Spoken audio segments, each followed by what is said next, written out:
Ah, Arya. It seems you've already chosen a human form for yourself as well.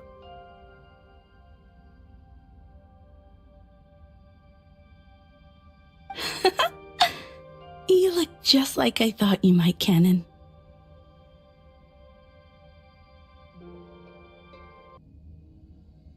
That said, I didn't expect that you would proactively create such a form for those lovely little beings. It is only natural, Arya. Those fragile lives trust me and call out to me, so I shall respond to their voices. We were born to preserve the world. If the beings known as humans are willing to settle it, listening to their pleas fulfills the mission our king bestowed upon us. Yes. After all, he did say that all life across the Sea of Stars are allies. They fight alongside us against the darkness. But I wasn't talking about that. I mean, I didn't expect you, the Frost Moon, to have such a sentimental side. It's endearing.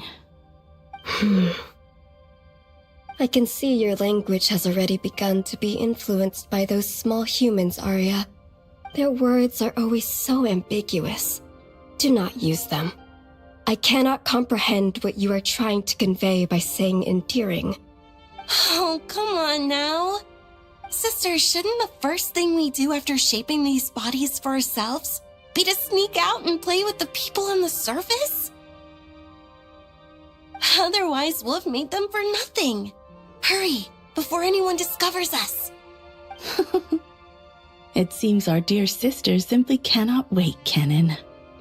Why, I remember when they first started building their civilization on the surface. You even said, that outsider is bad news, and naturally its creations are the same. You wouldn't even spare them a glance. That's a different matter. I still think you two shouldn't have let that outsider in.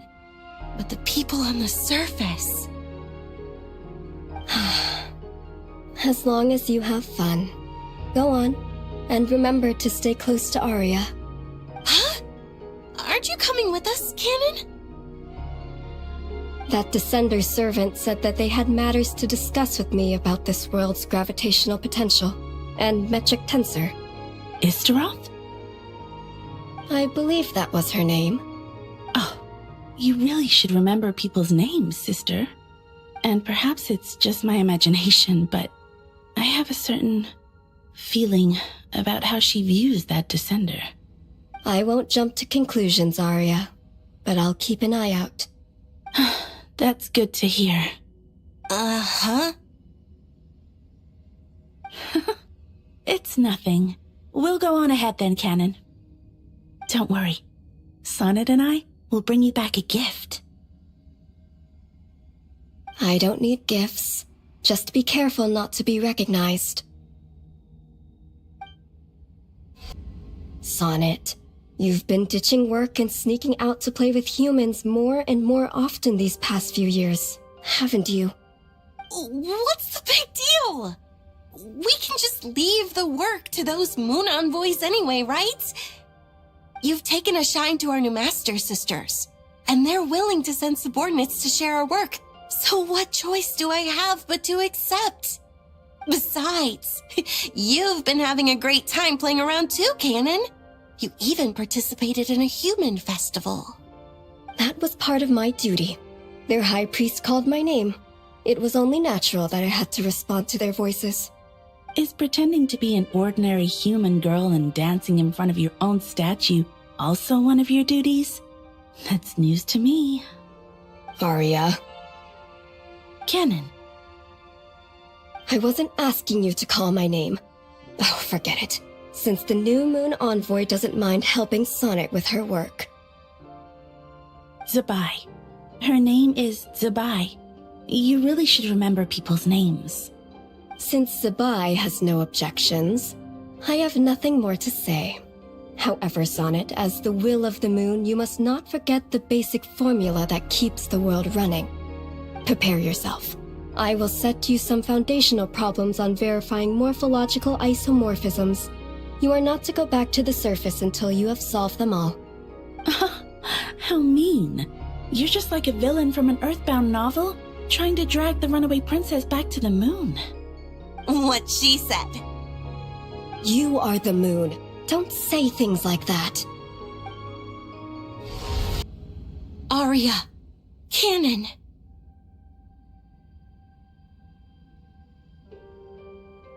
This was far beyond mere punishment, and not for the first time either. Be it the city of dragons our king entrusted to us, or the fragile yet beautiful homes built by those tiny humans. How many more innocent lives must you watch die before you stop standing idly by? If our king were still here. He is not here, Sonnet. If that far from omnipotent ruler believes this pale, horrifying fate to be order, if this is the only way to save this doomed world from being devoured, then no matter how heavy the price demanded, and no matter how much sorrow that price brings me, it is far better than pitch black silence. If the world is destined for destruction, what's the point of fighting the darkness? Sonnet? Nothing, Sister Arya. Forget I said anything at all. I just think we shouldn't stand by and watch as that tyrant slaughters the living beings who put their faith in us. Whether they be dragons or those tiny humans. Shouldn't we save them? I can understand Sonnet's anger, Arya. To me, what that ruler did was far too cruel. Even if there's only the slightest chance, I want to do everything in my power to save those who can be saved. But what about those who can't be saved? Those for whom salvation does not come, whose lives were lost. Are their blood, tears, and wails of agony simply meant to vanish without a trace? No, that isn't how it should be. I wish for everyone to be saved, and for none to fall. If it's order, who would perish alongside it? Sonnet, do not forget the reason for our birth.